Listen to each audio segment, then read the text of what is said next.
ভুলেও কোনোদিন ছেলে মেয়ের জন্য বদদোয়া করবেন না। সম্মানিত দ্বীনি ভাই বোন,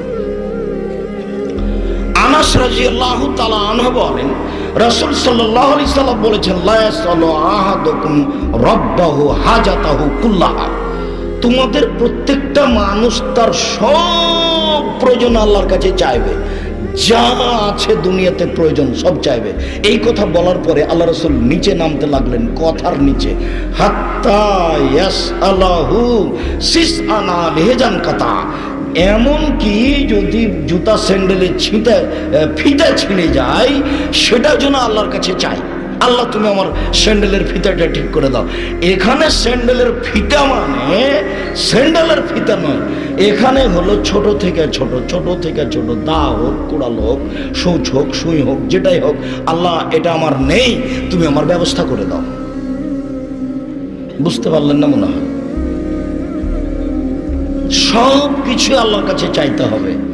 আবু হুরায়রা রাদিয়াল্লাহু তাআলা আনহু বলেন, রাসূল সাল্লাল্লাহু আলাইহি ওয়াসাল্লাম বলেছেন, মান সাররাহু আন ইয়াস্তাজিবাল্লাহু লাহু ফিশ-শাদায়েদ। কেউ যদি বিপদে পড়ে তার দোয়া কবুল হওয়া চায়, কেউ যদি বিপদে পড়ে তার দোয়া কবুল হওয়া চায়, ফালিকসির দোয়া ফির রাখায়, তাহলে যখন ভালো অবস্থায় আছে সেই সময়ে যেন আল্লাহর কাছে বেশি বেশি দোয়া করে। এই হাদিস মনে হয় বুঝাতে পারলাম না ভালোভাবে, আবার বলবো। কেউ যদি বিপদে পড়ে বলছে যে আল্লাহ আমি বিপদে পড়েছি, বাঁচা, আমার ছেলেটা জেলে চলে গেছে, জেল থেকে বের করে দাও, আমার প্রতিবেশীর সাথে গন্ডগোল হয়ে আমার সব কিছু লুটে ভেঙে চুরে নিল, আমি খুব বিপদে পড়েছি, আল্লাহ তুমি এটা ঠিক করে দাও, এটা স্বাভাবিক মানুষের আসে। তো এই সময় আল্লাহকে ধরছে, নৌকাটা ডুবে যাচ্ছে, আল্লাহ তুমি আমাকে বাঁচাও, মানে বিপদে পড়ে আল্লাহর কাছে বাঁচতে চাচ্ছে, ওই সময়ে তার দোয়াটা আল্লাহ কবুল করুক, এইটা যদি কেউ চায়, তাহলে যখন ভালো আছে তখন আল্লাহর কাছে বেশি বেশি চাইতে হবে। ভালো অবস্থায় বেশি বেশি চাইলে বিপদে পড়ার সময় আল্লাহ বলবেন, আচ্ছা আচ্ছা ঠিক আছে, তুমি যখন ভালো অবস্থাতেই আমার কাছে খুব চাও, তো এখন তো বিপদে পড়েছো, যাও আমি তোমাকে বিপদ থেকে বাঁচিয়ে দিলাম। এবার কি বুঝতে পেরেছেন? আমি এ কথা বলিনি, এ কথা মুহাম্মদ সাল্লাল্লাহু আলাইহি সাল্লাম বলেন। সম্মানিত দ্বীনি ভাই বোন, প্রার্থনা আপনাকে আল্লাহর কাছেই করতে হবে, চাওয়া ওখানেই চাইতে হবে।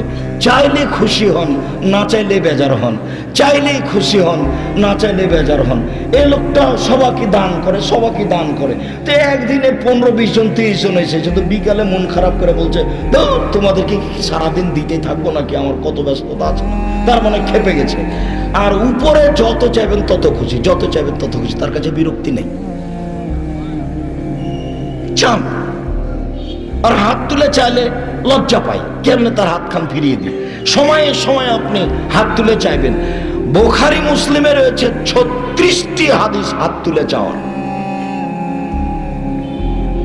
আর এমনি সহিহ হাদিস আছে 42টি। এই তো দুয়ার বই আব্দুর রাজ্জাক বিন ইউসুফ দেওয়া আছে, উপদেশ বইয়ে এই ঘটনাগুলি দেওয়া।